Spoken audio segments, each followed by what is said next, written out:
Welcome back, friends. Crypto's juiciest news coming at you. Bitcoin hitting 94,000 American dollars. It seems to have rejected on this little fib place right here, and it's come back down. But there's nothing really to worry about, friends. I'm just going to show you in some posts later on. Man, the cycle is still repeating.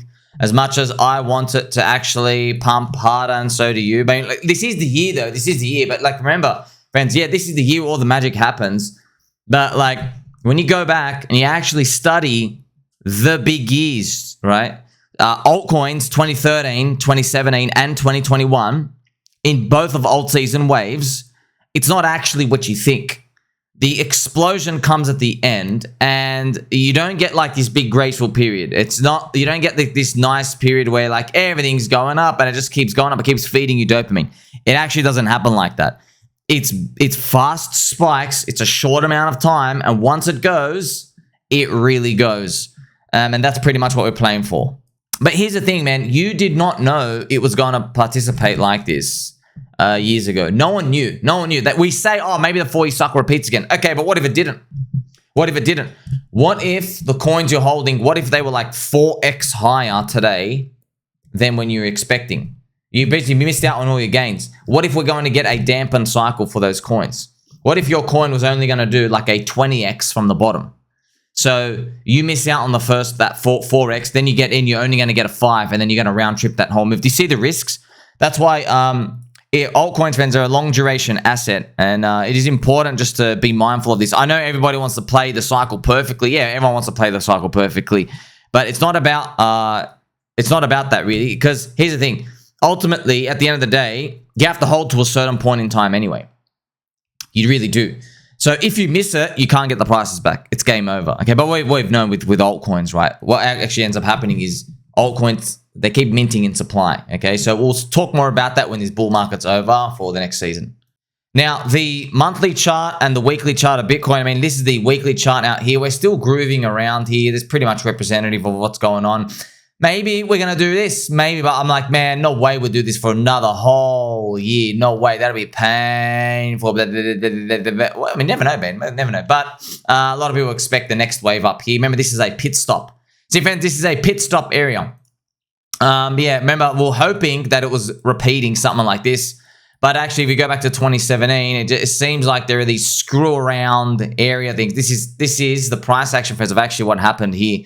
Which is actually, now that I think about it, it's weird because, look, I'm just noticing this. You see Bitcoin, how it screwed around right here at the previous all-time high of $1,100. This was a Cyprus high, pretty much. See how Bitcoin screws around? There's a China band here. There's FUD. See how it just goes up, up, up, up, up, up, up. See how it does that? Well, friends, if you've been watching my channel for long, I've been telling you, man, I really believe that in an alternate universe, Bitcoin hit 100K. In 2021, we actually got robbed. We got robbed in this zone. We were meant to hit 100K. Something scammed us. I think it was China plus Soy Bankman-Fried's lactating man boobs, and all the other soy boys out here. So something screwed us. But like, you come here and we're back to like this 100K, right? We're grinding right under it, and we come back here, we grind right under it. I just want to show you these similarities, man. By the way, why am I focusing on this 2017 cycle? Donald Trump was president back then too. Okay, so that's pretty much it. And remember, friends, in 2017, Jay Clayton, there was light touch regulation on crypto. There was no regulation on crypto. And now we're getting Paul Atkins, who's been told to do light touch regulation. And Donald Trump's actually punting on crypto right now. Okay, so just that's why they're very, very similar cycles. Also, the interest rates were going up and they were tight in 2017, and the interest rates are tight now in our ones, or tighter, right? Whereas 2021 was 0%, which is kind of funny, man. You would think a 0% interest rate in infinite QE cycle, which is 2021, you think that would be the big one. It actually wasn't. It was the scam one. But once again, it's indicative that the interest rates don't actually pump your bags. They don't. Interest rates reflect what the economy needs. So the economy was so weak in 2021, it needed 0% interest rates in infinite QE. But now the economy is so much stronger and hotter, it needs 4 to 4.5%. That's another way to think about it, friends. That's the resistance out here. But if you go listen to a lot of copers out there, or people don't know what they're talking about, maybe they're selling you products and services, they're like describing to you these macro stuff. They're saying, oh, like the interest rates are tight. When they go back to zero, only then we're going to get a big alt season. No, bro. If interest rates go back to zero, we're going to get probably a dampened alt season, even if they print infinite QE, because it's the 0% interest rates means the economy is like so destroyed on its knees. It needs a time to recover. Now, once again, friends, if we go back to this 2017 cycle, if you check this out, this is weird, man. How if we go down here, okay, look, it goes. This is nuts. Okay, it goes under it. And then it grinds. And then it goes on the all-time high and it grinds. That's why, man, this is so strange how friends, I really think Bitcoin should have been 100K in this cycle. We literally got scammed. We're not meant to do this rounded top stuff, okay? How's a commodity do rounded tops? It's just this massive scam. So what's going on here? And here we are grinding. We grinded under the all-time high and then again above the all-time high. So I still think this is going to be some sort of pit stop. But I guess, we'll find out where we land in Q4 of this year.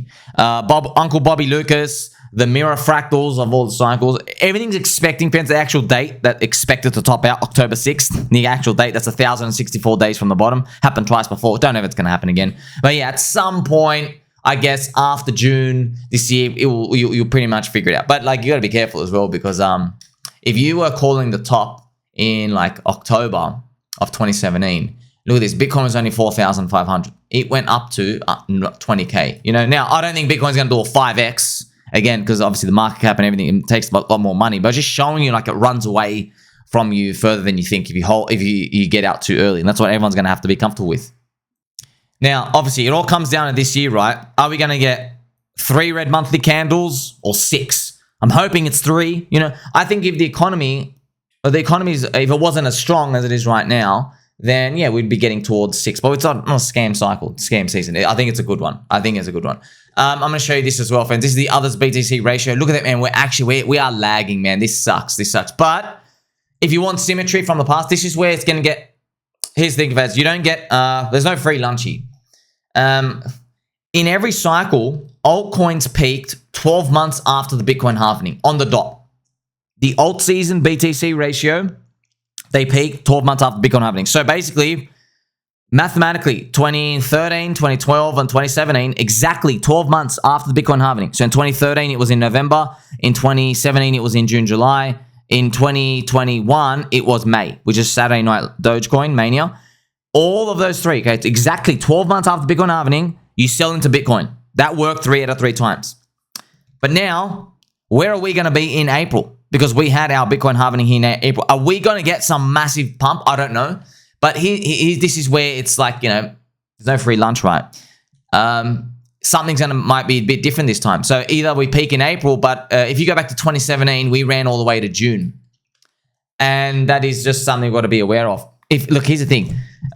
Sell in May and go away. Are people going to sell in March and April and cause that top? Or are they going to jeet out super early and we're actually going to pump in May and June? That's something to think about. We will obviously be monitoring it. You don't have to wait. You don't have to really worry about anything. It depends on the spikes here, the spike ups. I mean, look what happened in 2017, friends. Like, it actually started moving up. I want to show you, though. Look at the distance, though. If you're getting out too early, look at June. If you walk forward, like, pretty much like 35 days, you're down here. Okay, look at this. So you sold way too early. You went, like, for another June month, it went, like, ballistic. That was ETH BTC ratio pretty much peaking with XRP BTC. I'll actually show you that now. That's wild to think about this. This is the ETH BTC ratio. You see that? It peaked in June. And this is XRP BTC. This one actually peaked in May. It peaked in May. But I mean, by June, friends, it was still like huge. Like, it was up still 20x. Just because it went to 48, it was still up 20x by June. Just to give you an idea of that. Now, those are the most important charts that we're just looking at for the day. We can go through the news and stuff now. So overall, friends, the crypto market has tumbled overnight, and it's simply just due to macro stuff. Like, who cares about the macro stuff? Okay, stocks and bonds and the US dollar, it's outside of our control, okay? I want to continue now. Just a quick mention on our baby doll friends over there in Crypto Banter. Rainy Boo is a confirmed friend of the channel. He's made his thumbnail title say, "Crypto's never been this difficult. Watch this urgently. I am worried." So here's the truth, friends. Okay, he's right, but also he's right for not the reasons he thinks. Okay, so like altcoins, we've never had this many altcoins to choose from. There's an abundance. There's too many. I'm not even gonna say the word abundance. It's there's altcoin dispersion everywhere. So pretty much, I'll give you an example, PulseChain. Okay, yeah, PulseChain's prices have disappointed everyone. Okay, why? We bought too high in 2021. Okay, that's actually why. And now, you have noticed a lot of people said, Somi, please, what other ecosystem is there? I want to hedge, I want to go to other ecosystems. And I'm thinking like, bro, like, you haven't done any research. You think there's like one Shining Hill ecosystem that you can go buy right now that's your next contrarian rotator. No, there isn't. Okay, there are 20 chains to choose from. More, by the way, more. Cardanzo is ranked 46 by volume, by the way. So if you think Cardano is relevant, okay, you are telling me there are 46 chains relevant then to you to choose from. Okay. Each chain has, what, 10 to 20 meme coins? There you go. There's 400 coins already. We're just in the meme coin category. What if you want DeFi? What if you want to buy the DEX? What if you want to buy privacy solutions on it? What if you want to buy gaming, metaverse, any narrative out there? What do you want the NFTs on there? You don't know what's going to be the next pumper. I've already, friends, if you just do the permutations, combinations in my mind, I'm already saying, okay, now you've got 2,000 coins to choose from. What's going to be the next sector? You don't know. Gaming, DeFi, money markets, I've got no idea, dude. No idea. Okay, just that's what I'm telling you. Look, you're free to sell whatever you want for any coin out here. I'm just telling you, good luck, bro. And by the way, when you find whatever it is, send it to us, okay? I'll guarantee you're not going to find it out in time, and you're probably going to be buying something that ends up, like, disappointing you anyway. By the way, friends, I'm not going to call out these people by names, but there are certain people, they were calling all of us retardios, and they were shilling Coinbase coins, okay? Those Coinbase coins are now down 85%. So they were saying, hey, get out of PulseChain and go into this other stuff. Bro, your coin's down 85% as well. Okay. And now they've just stopped talking. I only remember this from months ago. A lot of their coins literally rugged. A lot of the memes rugged. So congratulations. Like, you sold the thing for the more adoption. You sold PulseChain. Okay. You went and like you sold the PulseChain assets. You can have them everywhere, friends. I'm just telling you, they rotate out of PulseChain stuff. They went and bought a lot of Coinbase stuff. You're down 85%, just like everything else. Congratulations. And now, by the way, you don't even believe in that. What, you got to do a community takeover? PulseChain's a freaking community takeover of the whole chain already, pretty much, when you think about it. Okay. So it already is surviving out there. You got to now convince people to go pump your bags and stuff out here. But you don't have 72 megaphones. You don't have 170 content creators. You don't have the streamers, so you know what I mean? But that's why people sell one problem and they go get into another bigger problem. That's the thing. All right, that's the reality of it. Also, friends, on the topic of Randy Boo here, I just want to tell you this, okay?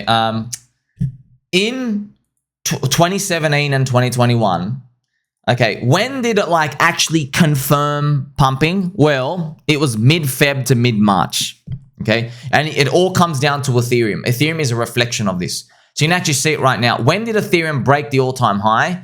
It was, there you go. So this, friends, by Ethereum actually cranking. Remember, Ethereum was like lagging BTC here, okay? It was lagging BTC. So by mid-Feb, okay, mid-Feb it was up. This is in 2021, mid-Feb. And then if you go into 2017, which I'll show you now, by this period, here you go. From Feb, March. By mid-March, you're like, oh, wow, here you go. Okay, so mid-Feb to mid-March. But here's the thing, bro. I told you, look, the prices are moving up, but you only think this is good because this part happened, okay? If you don't know what comes out, what I can do, friends, I love this trick here. Look at this, look at this. By the way, does this look like you're in a bull market? Does that look like it's a bull market? Answer me truthfully, okay? Because look at this. This is where 23rd of January is, okay? Do you see how people get lost in time in their moment? And also, just quickly, I'm going to show you XRP as well, friends. XRP back then in 2017, look at this. It started moving up here, April. April peaked up. So it started moving up March, April as well. That's wild how big the spike was. So I'm just like, look, hey, if it's a 2017 spirit, I'm thinking, hey, maybe the months match up too. Maybe. That's why only the believers make it, friends. Literally only the believers. And like, I hope you get an idea of just like how poopers the slow starts to the years. And of course, maybe you never know, man. You never know. We think, there's a lot of people here. Maybe it gets more efficient. Maybe it goes up faster. You hope that, but you never really know that. It's spooky how it's been repeating exactly to the T. Now, in other news of the day, friends, Charles Hoskinson has tweeted that PulseChain has no innovation. So it's kind of funny. But you got to remember, friends, Charles Hoskinson, friends, Chuck, he's got billions of dollars in Cardanzo. It's got 30 billion market cap. Maybe he owns like 5% of the coins or something. Maybe he's got like $3 billion worth of Cardan. Maybe he's got 5% of supply. So of course he's going to say every other chain has no innovation. But like, I've got some like real undeniable amazing information here for you. Cardanzo and PulseChain, you can measure their on-chain activity volume, okay? And by the way, PulseChain is gate-kept. PulseChain is not listed on any exchange. All right, we all know that. We're not making that up. We know that, okay? PulseChain does $30 million of volume a day. Cardanzo only does 5. That's wild, man. We're doing 6 times more volume per day. Now, you want to know what's actually interesting as well? This is something really cool. PulseChain, look at the active daily addresses on Cardanzo, 38,000. Now, PulseChain has around 10 to 13,000. So basically, this is interesting, yeah? Cardanzo has about 3.5x more daily users. Remember I told you, if you want to find out how much would the price increase happen to a chain based off the user growth of the daily users, we can actually do it on these chains when there's not bots and stuff, when it's real humans.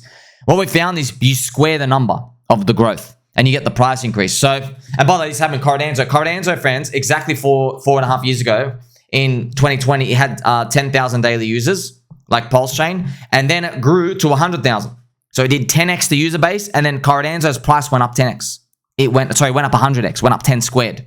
So we all know this, friends, from Metcalfe's law. Well, we can actually kind of apply it today. They have similar numbers. If PulseChain had 3.5 times the daily active users and it matched Cardanzo, you would get, so what price increase for PulseChain would you get? You would roughly get 3.5 times 3.5. You'd get about 12x. Now, this is the interesting part. You might think, hey, but Somi, PulseChain is, if you look at PulseChain right here, it's only got 750 million market cap, but Cardanzo is like 30 billion. So it's like a 35x increase, but we would only go up 12 if the user base matched. We're still undervalued. No, if you add up all the core coins, right, because it's been diluted, if you actually add them up, you get roughly their number. So I've actually just done it right now, friends. If you add up all the core coins, you get 2.76 billion market cap, removing the origin address. And then if you times it by 12, okay, if you times it by 12, you get 33 billion market cap. But what's interesting, isn't it wild how that works? That's just like, but it doesn't work for every chain because you can't really compare chains. You can only compare chains amongst themselves because they have different growth rates and different community members. But this just shows you, I mean, look at this, friends. Look at this, wild. Live. Cardanzo has exactly 33 billion market cap. What the hell are the chances? What are the chances of this? I'm doing this for you live. That is absolutely freaking nuts. I can't believe that. Doing it for you live. What a guess. What a guess. But is it a real guess? Not really. It's only a guess from me. Why? Because I know Cardanzo is a cult chain. It is. There's a cult following. They respect Charles and stuff. They believe he's like the freedom fighter and stuff out here. Same as PulseChain with Richard Hart. They're both cult chains. They're both like black sheep, hated. They're on their thing, on their own out there. They're very, very, very similar. Very similar crossover. It's that Charles is more of the nerdy type. Richard Hart is more of the US Constitution, land conqueror type. Charles likes building bridges and stuff, and PulseChain, Richard more likes raping and pillaging the villages. What's better for growth? It doesn't really matter, man. It's a cult. It's a cult. We'll see what's better for growth by the end of this. Remember, they're a cycle ahead of us. Okay. Yes, that's wild. Isn't that wild, friends? And by the way, wouldn't it be interesting? Now we go back. Hey, Somi, good question. Why don't we go back and check the market cap of Cardanzo 4.5 years ago before the big pump? Well, I've got you, my friend. It was around 1 billion. That's crazy. So, but here's the thing. By July, it was 2.5 billion. Isn't that crazy? So it's between like 2 to 4 billion. Which is exactly PulseChain core coin prices, friends. I just showed you, it's about 2.5 for us. So we are exactly, if you add up all the PulseChain core coins, we are exactly like one cycle behind Cardanzo. I made it for you live. And I'm going to cover more of it later on, friends, but it really is, it's crazy, man. I'm play some Pumpy G music I can't believe that. That's wild. Remember, friends, I forgot the website I use. I got literally Cardanzo's daily active users. That's why, like, you know what? Actually, during these times, friends, I'll go the extra mile. I want to show you Cardano users because, you know when there's FUD and there's Richard Hart, Soy, Finland stuff out here, you probably like think, there's a bit of copium and hopium. No, friends, I do my homework and research. Like it's literally like right here, man. Like I've just remember this. Like this is my screenshot from their daily active users. See, 11,000 went up to 100K. See that from almost 10K to 100K. There you go, and it did 100x the price growth. But that's wild, man. I can't just if this works out, man. That'll be epic. And friends, just in case I don't get to it, some of the tweet pages later on. So even though like Charles will say, of course, because he's got bags in Cardanzo, he says, oh, PulseChain's got no innovation. Well, friends, just remember, okay, when was the last time Apple innovated? 20 years ago? Yeah, 15 years ago? Okay. You go, oh, let's use other examples. Okay, what about McDonald's? When was the last time McDonald's changed their menu? 30, 40 years ago? They haven't changed anything. You get it? When they changed the Big Mac burger, okay, do they, instead of lettuce, do they now put in lentils? No, they haven't. It's the same thing, okay? I can use many examples out here, okay? So when you talk about innovation, all right, there's innovation, yeah, that's good, but then there's like, you're here for the economics and the capitalist part of that, okay? You can sit here in a lab and try to innovate something, yeah, but you might make, like, let's say you make a phone that's like holographic and does all these amazing things. It's got a supercomputer AI in there, and you're like, okay, if I was to produce this, how much would it cost me? Like, oh, $68,000. And like, okay, it kind of defeats the purpose, kind of like of a phone, really. Like it cost me 68 grand if you want to produce one, you know? And then someone's like, hey, we can make one for like 600 bucks. You know, lower features, clunkier and stuff, but it doesn't break down on you and you can actually afford it. You see? So it comes down to the same thing in here. But obviously, Charles, friends, is a very white paper type of guy. And by the way, innovation, and what innovation, bro? We're talking about innovation. We've got all the biggest product market fit in crypto. We're talking about innovation. Hex, store value. Okay. Ethereum, layer 1. So we've got PulseChain here. Tether, yeah, maybe got innovation that you don't know about. The PDI, right? You know PDI, friends. Of course, we've got the PDI logo. So if that's why if it works out, that's the key missing link, by the way. And then you look at, okay, what's the other innovation out here? Obviously, Dogecoin is just a meme coin. So there was an innovation out here. Okay, we got incentive token. Okay, yeah, we got a meme coin. We have meme coins on the chain as well, everywhere. And then obviously you got the DEX. So all the biggest innovation stuff, they're done. They're done in crypto. Like if you want to be the first guy who stands in front of the train to try to make the next one, congrats, but it's not going to be as easy as you think. And of course, friends, these people in the industry, they are continuously trying to make it. But here's the thing, man. They have the luxury of making it. Like, hey, you got a lot of money. You can sit there in your time working in your lab. Yeah, cool. Let them do that. When they do that and they figure out something big, that's how Uniswap, that's how Gade and Adams were able to make Uniswap. Sitting there eating Hot Pockets with his poopy stained underwear, creating this stuff out here. And then look at all the stuff we get. Yeah, but but how much time do you want to give to like just being completely the one bleeding edge guy? Well, here's the thing, man. The risk reward payoff is really skewed because how many people are working on innovative stuff in crypto? Yeah, like there's literally like 40 sets of paths of people working on what they consider innovation. Only one of them is going to take over. One. You know, so pretty much everyone in every other field out here just might never grow as big as they think. But yeah, I'll cover more about that later, friends. So recently, friends, there was the Finland Soyboy journalist.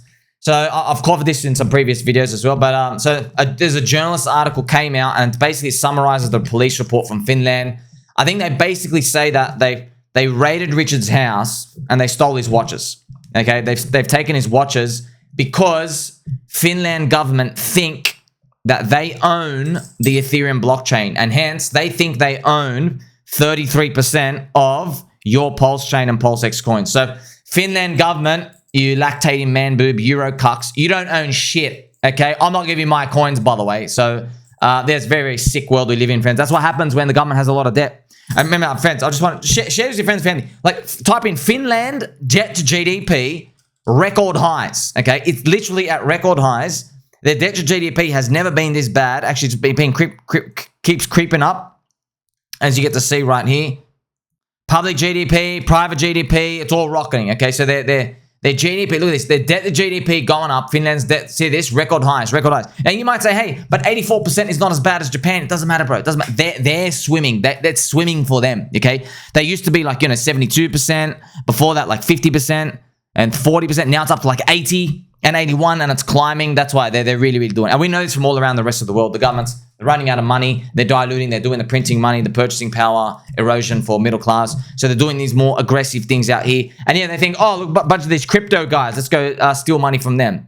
And straight out of the Matrix simulation, this was the journalist who wrote the article. Like, you could not, man, I'm just, friends, the gap tooth, the glasses, okay? The haircut. Just everything about him just screams, I drink soy. I drink a lot of soy. I'm a plant-based type of guy. My chair's plant-based. Everything in my home is plant-based. You know, and you want to tease him, hey, I bet your wife's boyfriend hasn't brought her home. And he's like, what wife? And you're like, oh, yeah, that explains it. You know what I mean? There's a lot of things wrong with this picture on the other team, friends. Like, the simulation can't make it more obvious that we're the good guys here. And yeah, also, friends, on the topic of that too, like, Finland government, you know, friend, just to tell you, okay, you know, and everyone loves, hey, Richard Hart, fat man, etc. That's what, you know, Eric Wall, these other things. Okay, you know, if Finland really think that an ICO in their eyes may or may not have been raised is actually their money, you understand the ramifications of that? That means every single Ethereum wallet is potentially just government money. That's what that's what they're basically saying. They're saying, no, that's ours. That's my money. Okay, what money, bro? Who's got the keys? Where do you? Who knows the keys? Go prove that. Okay, you can prove this with the registry in the stock market. You can prove this with the registry in real estate. You can't move them. Okay, yeah, but you can't teleport your house somewhere if someone owns it. Like, imagine you had a house on a land, and then tomorrow someone could teleport it to another country in a second. Okay, that's crypto. Because if someone else knows your keys, they can just grab and move the money. So the Finland government, who owns it? That's why we're saying, go to court, Finland government, you lactating man boob cucks, okay? Go to court with Donald Trump and the other 195 countries out there and go and argue about who owns the Ethereum blockchain. Who owns that digital real estate space? And by the way, how can you prove someone owns it when multiple people can know keys? How can you prove that? So here's the thing. How can you prove someone knows or does not know a password? How can you prove that? What if I knew a password today, but I don't know it tomorrow? What if the password is randomly generated? I never know the password. What about that? What if you say, okay, but you can get access to the password? Okay, but how can you prove someone can get access to it or not? What if they can't get access to it anymore? You see these thousands of questions? Because the crypto, friends, crypto's not, your coins are not stored on the chain. All you have is the key, okay? But who owns the key? Well, the key is knowledge. So we've never seen anything like this. So the key is obviously Spoonie, friends. Key is our friendships. Yeah, so what if you know the key, then some other Jeep from like North Korea knows it tomorrow and they steal your money? Okay, is it in North Korea now? Or what? But okay, where did it go? Where's the blockchain live? Well, okay, the guy who moved it, he's from another country, but what if he moved it to a wallet like Coinbase? What happens then? But, oh, wait a minute. The guy took the money and then he moved it. Who owns it then? Oh, it landed in that wallet, therefore it's taxed there. Okay, well then everybody could just make a wallet in the Bahamas and go, hey, and they send their coin to the Bahamas wallet first and then they move it out. And then it's taxed in the Bahamas. Bahamas government goes, oh, this is taxed by international measures. You owe us 2% of these taxes and you're allowed to basically spend this in any other country. Do you see how problematic this gets? That's why Finland government is on the wrong side of history here. But you know what, friends? They know it. They know. Friends, when you are lactating man boobs, okay, when your wife's boyfriend is confused because you don't even have a wife, it's just a boyfriend hanging out there all day, okay, when you look like that guy I just showed you, you know these. They're smart. You know they're smart. You know they're actually smart. There's just something wrong with their heads. I'm not joking, but they're actually smart people, okay? Deep down, they're like high IQ. They know about history. They know how many cups of orange juice Shakespeare had when he was writing Hamlet, okay? They know that. But for some reason, when it comes to this simple equation of 2 + 2, they're like, could be 3. Could be 3. Could be 7. You don't know. Do you see what I mean? And then they do that on purpose, okay? Why? Well, bro, it's only one explanation why. It's soy. In other great news though, friends, so Bhutan, I've reported on this before, I've got to mention it again. Bhutan, friends, it now confirms it's the first country on earth to publicly brag that they are buying shitcoins outside of Ethereum. Okay, Bhutan now have Binance BNB. They bought BNB and they put that on their strategic reserve asset. I was just, look, we got the first. I can't believe this. This is, friends, I'm telling you right now, I know the prices suck ass. I know. I know. I'm not saying they're not sucking it. I'm just telling you. I promise you, man. I'll light a candle here. Actually, I'll get little Mr. Green, friends. I'm feeling it. Okay, I'm feeling something because like we have a country literally buying altcoins already. Like we haven't even let you. Like what did you? It's crazy. You think, hey, let Donald Trump do the whole Bitcoin buying first. See how that goes. Then we can think about altcoins later. Bhutan is so ahead of the curve. They're buying altcoins already. Bhutan, by the way, they have like the highest GDP percentage of Bitcoin for their country. Bhutan, they've been secretly mining BTC for a long time. They have a lot. Okay, I think I'll look it up. Bhutan have 13,000 BTC, $860 million. So their GDP. Oh my friends, the country's GDP is 2.9 billion. Oh my gosh, dude, 30% of their GDP is just in Bitcoin. Are you serious? If you do 13,000 BTC times the price now, oh my gosh, it's like 40%, friends. What's 1.2 on 2.9? Spoonie, quick, calculate it. It's 41%. Thank you, Spoonie. So 41% of your country's wealth is this imaginary Ponzi money, and they're buying more. Then I told you, friends, these things, look, when P dies $1, you'll see more buyers than it are today. Okay? Bhutan, friends, they have 40% of their country GDP in BTC, and they're like, yeah, we've got to buy more altcoins now. That's wild, man. I'm actually in shock, friends. It's taken me a while to compose myself. Also, check out this funny picture I've got here. Found this lurking on the internet. This is a Uniswap, obviously hanging around with Gary Gensler. Now, Gary Gensler, the semen demon, Gary Gensler, he is almost out. Remember, Trump said, I will fire him on day one. Why hasn't Gary left yet? I hope they're not planning the fourth assassination attempt. Man, you better not be planning the fourth one. I don't know what we'll do at that point, man. That would be the most... I don't even want to think about that scenario, by the way. But it's deep state, man. You just don't know, man. That's what they did. Look what they did to JFK. All hope was lost. And by the way, we know the government did it. You know, friends, one of you, thank you to this gentle sir. I apologize because I forgot your username. Okay, it was one of these weird YouTube usernames. But you told me your dad was around when JFK got shot by the Coconut Intelligence Agency. Okay, they assassinated the president, John F. Kennedy, which is RFK's uncle. And then I did not know what the context was because I wasn't around there in the 70s, okay? I was just like a little minute sperm, right? Probably just swimming around in my dad's nuts. But during those times, you said everyone knew the government did it. It was like overwhelmingly, more than 50% of people knew, oh yeah, government totally did that one. They knew it, just couldn't say anything because they didn't have YouTube and stuff. There's no internet, friends. It was before we invented electricity. It was in the 70s. Everything was black and white, grayscale out here. And then you had, information was just pretty much just come from just a few soy journalists out there. So unfortunately, this is the times we live in. And I remember actually, when that happened, everyone said hope was literally just gone. It was just totally gone. So I hope we don't get that again, man. I'm pray. Please don't screw this up for us.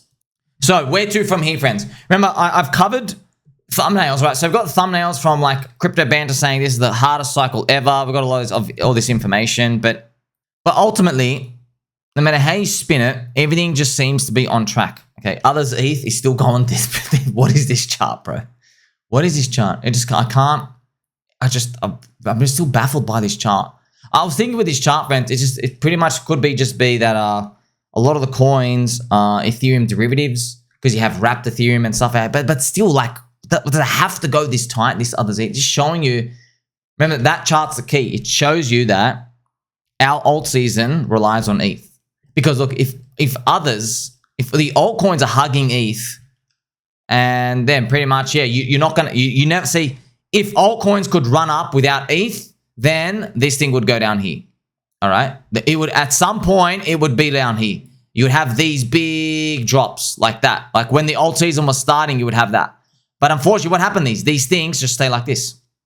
It's showing you that Ethereum and the altcoins, they hug each other. They're tight. In the immediate short term, where are we headed?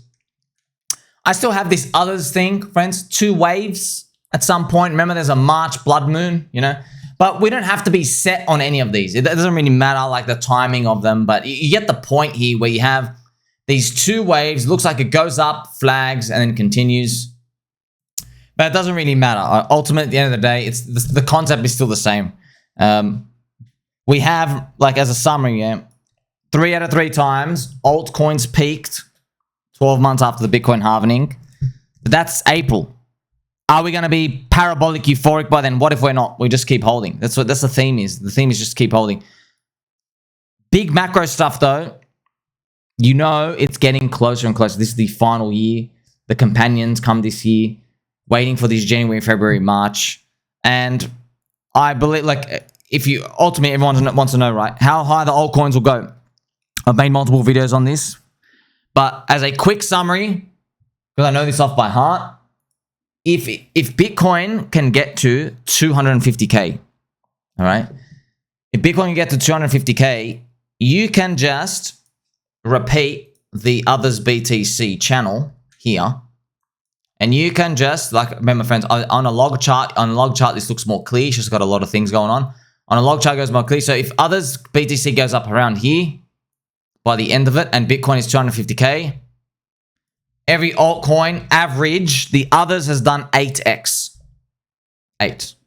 So the average altcoin outside of the top 10 up to around 100 to 200 has done 8. So right now they're above a billion market cap, 1.1 billion market cap. Now remember that number 8. So yeah, good ones will do 12, 16, right? There will be something that does probably a 50 or 100x. You just don't know. There's like 250 coins to choose from, okay? So 12 to 16x and the good ones. Poopy ones in the 4 to 8 category because it's an average, yeah. But most on average will do 8 from today. Okay, so that's what we're expecting. And obviously you're hoping you're in the good ones. You're hoping in the ones that have a multiplier. Now, PulseChain in March ran 2 times what others did. Okay, so if when others did 2, I think Pulse PLS did 4. That's something interesting to think about. Could that imply that if others does 8, PulseChain does 16? It could imply that. I hope it does imply that. And that's, by the way, before the top. That's why I'm hoping PulseChain does a minimum 8x from today. Of course, friends, Chainlink and all these other coins out here that we all own, yeah, I want them to go up too, but there's no, where's the you aren't at deep contrarian discount values. You know what I mean? Everyone already knows about you. So we still continue to hold them, but you know the overwhelming theme.